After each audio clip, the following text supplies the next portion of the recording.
હા, મસાલા, મીઠાઈ, તળેલી વઘારેલી ચીજોનો અગર માણસને તંદુરસ્ત રહેવું હોય તો શું કરવું પડે? નહીં. જોકે તળેલી ચીજો તો સારી જ નથી. અને હવે તો તમે લોકો એટલા આરામવાળા થઈ ગયા છો, બધું વેચાતું જ લો છો. હવે ખાખડાથી લઈ કરી કચોડી, ચકેડી, હવે દિવાળી આવશે એટલે ઘૂઘરા, હા, એ બધું રેડીમેડ, ચોરાફરી બધું રેડીમેડ.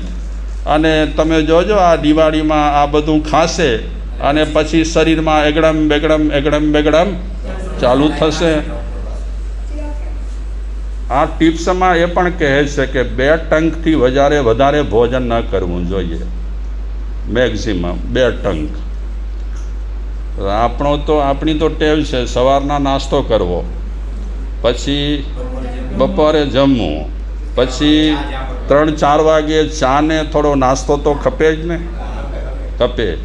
જો બાપા તમે પણ કહો છો ખપે ને. અને તમે લ્યો છો? હા, એટલે જ પેટ દેખાય છે. મારા મને તમે નહીં, મારા મને તમે આટલા નિયમિત છો ને પેટ કેમ વધી ગયો છે? પણ હવે રાજ તમારો મળી ગયો મને. હા, તો શેની વાત કરતા હતા આપણે? હે, 2 ટાઈમ બરાબર છે ને બાપા? 2 ટાઈમ સારું કે 3 ટાઈમ સારું? હે, શાસ્ત્રમાં આમાં સાધુઓ માટે તો સીધી મનાઈ છે. અમે આ 3 ટાઈમ લઈએ છીએ ગોચરી, અમને મનાઈ છે. અમને એક જ ટાઈમ ભોજન કરવાનું કીધું છે. હવે અમારા પેટ રહેતા નથી તમારી જેમ, એટલે અમે પણ પાત્રાને બધું લઈને નીકળી પડીએ છો સૂચતા. અને વળી તમે મુંબઈથી આવ્યા હો એટલે કહો પછી મારે છે આ મીઠાઈ સરસ મજાની છે, મુંબઈમાં પહેલવેલી બની છે, થોડી લો. એટલે અમે પણ પછી લલચાઈએ. હે, લઈએ છીએ ને. ચાલો, આપણે થોડી ભોજનની વાત કરી. હવે તમે પણ થાકી ગયા છો, એટલે મને ક્યારેક એમ થાય કે હવે આપણે ધર્મની તો ચર્ચાઓ ખૂબ કરતા રહીએ છીએ, પણ અગત્યની ચીજ રહેલી છે ખાવું, એ પણ સમજવું. જો કે સમજદાર છો તમે, તો આપણે વાત કરીએ. ક્યાં સુધી કાલે વાત કરી હતી આપણે? નિર્ણય નામનો વ્યાપારી જે ઈંડાનો વ્યાપાર કરતો હતો, એ ઈંડા વેચતો હતો અલગ અલગ ટાઈપમાં. અને એની સાથે સાથે પોતે પણ ઘરે જતો ત્યારે ઈંડા અને 6-7 પ્રકારના મદિરા બતાવ્યા છે આગમમાં. એ 6-7 જાતના મદિરા પીતો. આ નિર્ણય ઈંડા ખાય અલગ અલગ ટાઈપના અને મદિરા પીએ. મબલખ ઈંડા એ વેચતો. કરવું, કરાવવું ને અનુમોદવું. તમે કોઈને સગવડ કરી દો છો, ખરાબ કે સારી, એના ફળ પણ તમને શાયદ મળી શકે છે એમ. તો આ નિર્ણય વ્યાપારી પાપ કર્મ કરતો પાપ કર્મનું જ એની પાસે જ્ઞાન હતું, સમજ હતી. પાપ કર્મ કરતા રહેવાનું. આ રીતે પાપ કર્મ કરતો ઈંડાનો વ્યાપાર કરતો 1000 વર્ષનું એનું આયુષ્ય હતું. આ 1000 વર્ષનું આયુષ્ય ભોગવી કરી અને નિર્ણય નામનો વ્યાપારી મરી કરી ત્રીજી નરકમાં ગયો. આ હકીકત મહાવીર ભગવાન ગૌતમ સ્વામીને કહે છે. અને ગૌતમ સ્વામી એકાગ્ર ચિત્તે એ મહાવીર ભગવાનની વાત સાંભળી રહ્યા છે. વાત શેના પરથી ઉપડી છે? વાત એના પરથી ઉપડી છે કે ગૌતમ સ્વામી ગોચરીએ જતા હતા અને એક બંધનગ્રસ્ત માણસને હેરાન કરતા રાજપુરુષોને જોયા. ચારે બાજુ સૈનિકો, હાથી, ઘોડા વગેરે હતા. અને મહાવીર ભગવાને પ્રશ્ન કર્યો છે કે આ માણસને આટલો ત્રાસ કેમ? તો હવે મહાવીર ભગવાન આ નિર્ણય વ્યાપારીની બધી વાત કરી.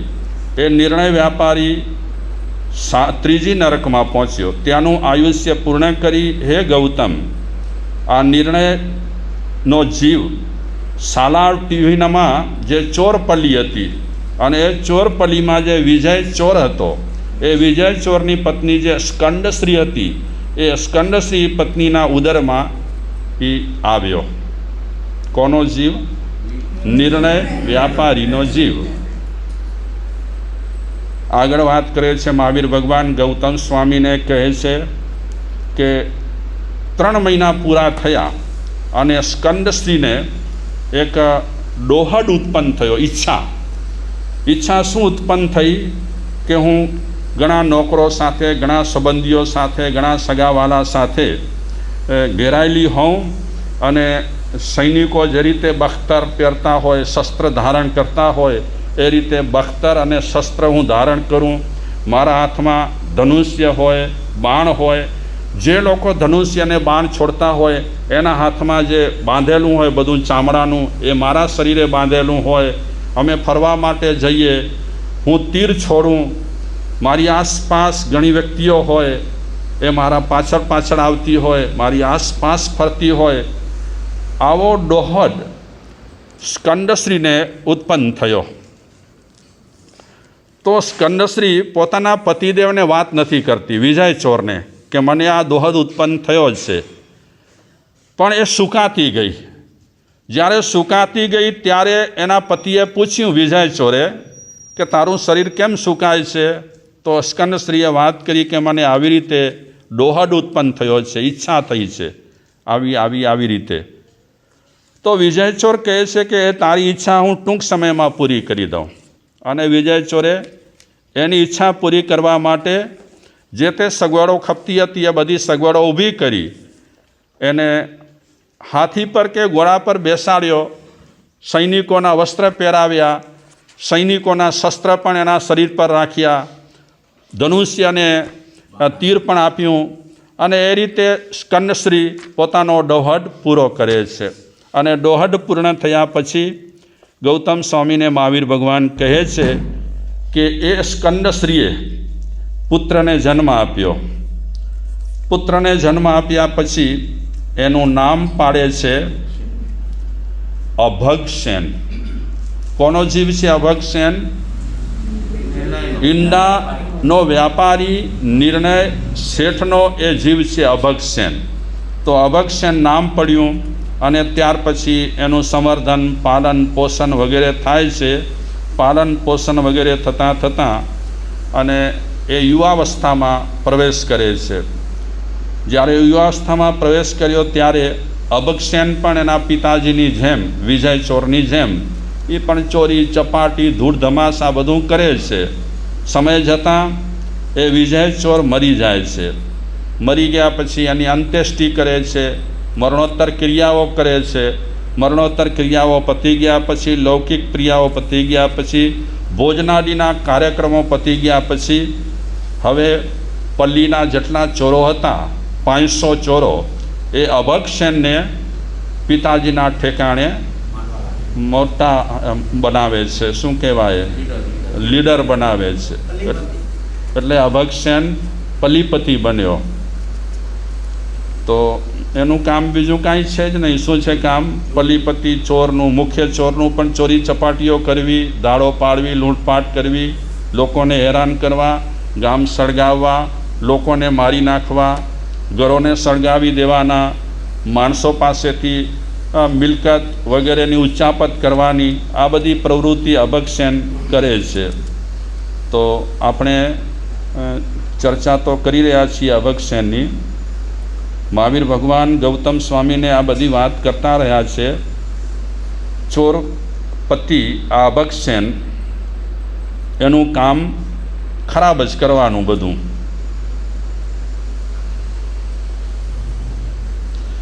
ગામડાઓને પૂરા ગામડાઓને સળગાવી નાખવા એ ક્રૂરતા વગર તો ન થાય. આ અભગસેનમાં પણ એટલી ક્રૂરતા આવી છે, ગામોને સળગાવી નાખે. કોઈ માણસ ન માને તો તરત જ શસ્ત્રથી એને પતાવી નાખે. મારવું, વાઢવું, કાપવું, ખલાસ કરવા એ જ એના કામ હતા. આ રીતે સમય નિર્ગમન કરે છે. પણ અભક્ષણનો ત્રાસ આ પૂરી મતાલ નગરમાં અને એની આજુબાજુના ગામોમાં બહુ જ અતિ ત્રાસ થવા લાગ્યો. અને મહાબળ રાજા જે પૂરી મતાલ નગરના રાજા હતા એની પાસે ફરિયાદો પર ફરિયાદો આવવા લાગી અભક્ષણની. તો મહારાજા બહુ ક્રોધાયમાન થયા. શેઠિયાઓ, સાહુકારો, ગામના લોકો, આગેવાનો બધા મળી કરી અને મહાબળ રાજાને કહે છે, મહારાજા અભક્ષણથી બચાવો. હવે ઘર સળગાવી નાખે, ગામ સળગાવી નાખે, અમારા ધન દોલત મિલકત બધી ખલાસ કરી નાખે, શાંતિથી જીવવા ન દે, કાંઈક રસ્તો કાઢો, એને ઠેકાણે પાડો. તો અભક્ષણની બધી માહિતી મળ્યા પછી રાજાને અભક્ષણ પર બહુ ગુસ્સો આવ્યો, અતિ ગુસ્સો આવ્યો. અને એણે કોટવાળને અને એના સૈનિકોને ઓર્ડર કર્યો, હુકમ કર્યો કે જાઓ, જીવતો યા તો મરેલો એ અભક્ષણને તમે ગમે તેમ કરી અને પકડી મારી સામે હાજર કરો. પ્રજાને ત્રાસ આપે, પ્રજાને શાંતિથી જીવવા ન દે, પરેશાન કરતો રહે, એ અભક્ષણને આપણે ઠેકાણે પાડી દઈએ. મહાબળ રાજાએ આદેશ આપ્યો. કોટવાળ રાજાના સૈનિકો અભક્ષણને પકડવા માટે જ્યાં સાલાટવી હતી અને ચોર પલ્લી હતી ત્યાં એ પહોંચે છે. પણ આ ચોર એના જેમ પિતાજી પણ બધી ગોઠવણ કરેલી હતી સુરક્ષા માટે, તેમ અભક્ષણ પાસે પણ સુરક્ષા માટે જડબે સલાક વ્યવસ્થા હતી. રાજા આવે, રાજાના સૈનિકો આવે, લાવ લશ્કર આવે, ગમે તે આવે, પણ એ અભક્ષણ ક્યારે પણ હાથે ચડે નહીં. એવી રીતે એ પર્વતોમાં, ગિરિકંડરાઓમાં એવી ગુફાઓ બનાવી હતી. તો અભક્ષણને ખબર મળ્યા કે આ રીતે કોટવાળ રાજાના સૈનિકો મને પકડવા માટે આવે છે. તો અભક્ષણ આ માહિતી મળ્યા પછી પોતાના માણસોને કીધું કે એ કોટવાળ અને સૈનિકો આપણી ચોરપલ્લી પાસે આવે એનાથી પહેલાં તમારે એ લોકોને ત્યાં જ અટકાવી દેવા. આપણે બધા ત્યાં એકઠા થશું અને એમની સામે લડીશું અને ખલાસ કરીશું એ લોકોને. આપણી પલ્લીમાં તો કોઈ પણ હિસાબે એ લોકોને પ્રવેશ નહીં જ આપીએ. તો એ અભક્ષણના આદેશ પ્રમાણે 500 ચોરો શસ્ત્ર સજ્જ થઈ કરી ચોરપલ્લીથી બહાર આવ્યા છે. સામે કોટવાળ સૈનિકો પણ બધા આવી ગયા છે અને લડવાનું ચાલુ થયું. આમને સામને આવી ગયા. કોટવાળ અને સૈનિકોને મહાબળ રાજાએ કીધું હતું કે ગમે તેમ કરીને અભક્ષણને તમે પકડી લાવો. એક મરશે ને એટલે 500 જે ચોરો છે ઢીલા પડી જશે. પણ લડાઈ થઈ. એ લડાઈમાં સૈનિકો અને કોટવાળ ભાગ્યા, ભા કરીને વિખરાઈ ગયા. અભક્ષણ બચી ગયો અને પાછો પલ્લીમાં આવી ગયો. કોટવાળ અને સૈનિકો મહાબળ રાજા પાસે આવી કરી અને વાત કરી કે મહારાજા, આ અભક્ષણ અને એના જે સાગરીતો છે એ તો ભયંકર છે અને કોઈ પણ હિસાબે આપણે જીતી શકીએ તેમ નથી. અમારું પણ કામ નથી, મોટા સૈન્યનું પણ કામ નથી. એમની પાસે સુરક્ષાની જડબે સલાક વ્યવસ્થા રહેલી છે. તો હવે આ મહાબળ રાજા અભક્ષણને પકડવા માટે કેવા ષડયંત્ર રચે છે અને શું કરે છે એના વિશે આપણે વિપાક સૂત્રના 3જા અધ્યયનની ચર્ચા કરીશું. અત્યારે એ અધ્યયનને હું વિરામ આપીશ.